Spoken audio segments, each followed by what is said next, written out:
नमस्कार दोस्तों, मेरा नाम है अंशुमन नाइक और आप सभी का बहुत बहुत स्वागत है इंडियन डिफेंस न्यूज के डिफेंस टॉक सीरीज में, जहां पर हम रोज नए नए डिफेंस अपडेट्स के बारे में बात करते हैं। तो चलिए देर न करते हुए आज की वीडियो शुरू करते हैं।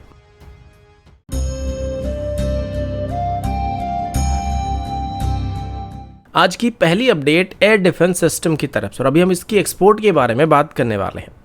अभी रिसेंटली मिली कुछ रिपोर्ट के मुताबिक इजिप्ट के प्रेसिडेंट अब्देल फतेह अभी अगले हफ्ते तक भारत आने वाले हैं और उनकी इस विजिट के दौरान भारत और इजिप्ट की एग्जिस्टिंग डिफेंस और डिप्लोमेटिक रिलेशन को बेहतर करने का अहम रखा जा रहा है। सबसे पहले तो अभी भारत के लिए ये एक बुरी खबर है, क्योंकि भारत की तरफ से इजिप्ट को अपनी तेजस को ऑफर किया गया था, लेकिन इसमें तेजस के बदले इजिप्ट की तरफ से अभी FA-50 को सिलेक्ट कर लिया गया, जो कि दूसरी बार है किसी ग्लोबल टेंडर में तेजस को FA-50 हरा चुका है। और अभी जब इजिप्ट के प्रेसिडेंट भारत आने वाले हैं तो इसके अवसर पर भारत की तरफ से अपनी कुछ और डिफेंस इक्विपमेंट को भी इजिप्ट को ऑफर करने की कोशिश किया जा सकता है, क्योंकि ओवरऑल हमारा जो प्राइमरी एम है वो ज़्यादा से ज़्यादा डिफेंस इक्विपमेंट को एक्सपोर्ट करना है। और हम सिर्फ एक ही डिफेंस सिस्टम की भरोसे यहाँ पे नहीं बैठ सकते कि तेजस के एक्सपोर्ट नहीं हो पा रहा है तो हम आगे क्या करेंगे। तो अभी भारत की तरफ से मेनली इजिप्ट को अपनी मिसाइल सिस्टम को ऑफर करने का प्लान किया जा रहा है, जिसमें आकाश और आकाश NG सरफेस टेयर मिसाइल सिस्टम के साथ स्मार्ट एंटी एयरफील्ड वेपन भी शामिल है। और एक तरीके से इजिप्ट को इसको ऑफर करने की कोशिश किया जा रहा है। इसमें से इन तीनों वेपन सिस्टम को भी इजिप्ट की तरफ से खरीदने के लिए इंटरेस्ट दिखाया जा रहा है। और सबसे बड़ी बात यह कि इजिप्ट की तरफ से भी भारत से प्रलय मिसाइल सिस्टम को भी खरीदने की कोशिश किया जा रहा है, लेकिन इसको वो टेक्नोलॉजी ट्रांसफर के साथ लोकली मैन्युफैक्चर करना चाहता है और इसके लिए अभी भारत के साथ नेगोशिएशन करने की कोशिश कर रहे हैं। अगला अपडेट भारत की पहली इंडिजिनस बेसिक ट्रेनर एयरक्राफ्ट यानी कि STD-40 एयरक्राफ्ट को लेकर।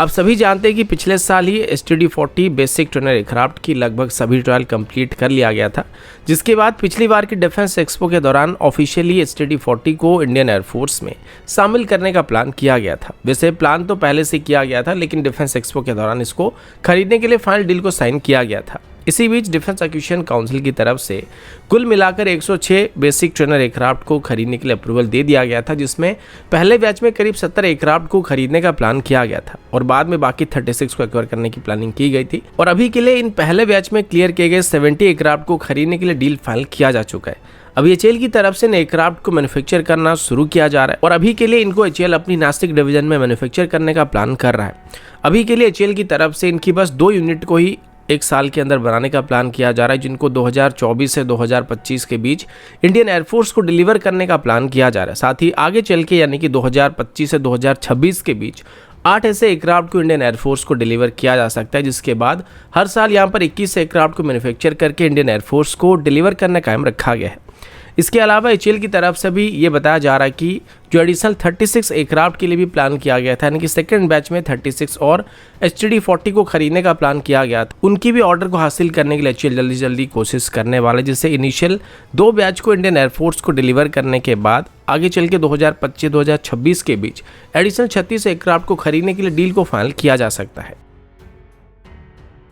अगला अपडेट हमारी पैरामिलिट्री फोर्सेस की तरफ से। आप सभी जानते हैं BSF हमारी पैरामिलिट्री फोर्सेस में सबसे बड़ी फोर्स है, जो कि एंटायर भारत पाकिस्तान और भारत बांग्लादेश की बॉर्डर को निगरानी करने के लिए जानी जाती है। तो जैसे कि एक बॉर्डर गार्डिंग फोर्स है, तो इनको हर दिन बॉर्डर की निगरानी करनी पड़ती है, जिसमें कई चैलेंजेस सामने आते हैं। कहीं पर स्मगलिंग को रोकना होता है, तो कहीं पर इन्फिल्ट्रेशन को रोकना होता है, तो कहीं पर ड्रोन एक्टिविटी को वहाँ पर काउंटर करना होता है। अब ऐसे में हमारी जो बॉर्डर लाइन है, चाहे वो पाकिस्तान के साथ हो या चाइना के साथ हो या फिर बांग्लादेश के साथ हो जाए, ये एकदम से प्लेन एरिया में मौजूद नहीं है। तो कई जगह ऐसे हैं जहां पर पेट्रोलिंग करना बहुत ही मुश्किल हो जाता है। तो इस वजह से अभी मिनिस्ट्री ऑफ डिफेंस की तरफ से हमारी सभी मेजर बॉर्डर गार्डिंग फोर्स जैसे कि ITBP हो जाए, BSF हो जाए, SSB हो जाए, इन सभी में एडवेंचर बाइक्स को शामिल करने की प्लानिंग की जा रही है, जिनकी मदद से हमारे जवान बॉर्डर पर निगरानी रख सकते हैं या फिर ईजिली यहाँ पर लेके पेट्रोलिंग करने के लिए जा सकते हैं। लेकिन यहाँ पर डिफेंस मिनिस्ट्री की तरफ से कुछ नया करने की सोचा जा रहा है और एक अजीब सा कंडीशन रखा गया, जिसमें डिफेंस मिनिस्ट्री की तरफ से कन्वेंशनल एडवेंचर बाइक्स के बदले यहाँ पे इलेक्ट्रिक व्हीकल को इंडक्ट करने के बारे में सोचा जा रहा है, क्योंकि अभी पूरे दुनिया भर में